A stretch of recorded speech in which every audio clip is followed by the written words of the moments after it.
Сәлем достар, бүгін біз сіздермен бірге қаймақ дайындауды үйренеміз. Ол үшін бізге сиырдың 15 литр сүті қажет болады. Сүтімізді газымызға қойып жылытамыз.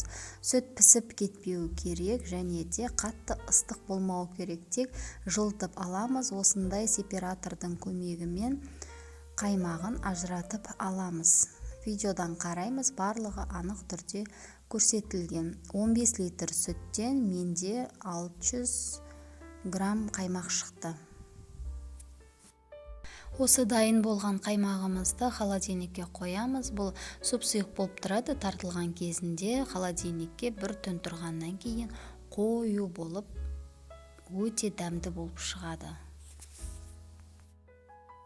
Жасап көруге кеңес беремін. Денсаулыққа өте пайдалы, балалардың да жақсы көретін астарының бірі.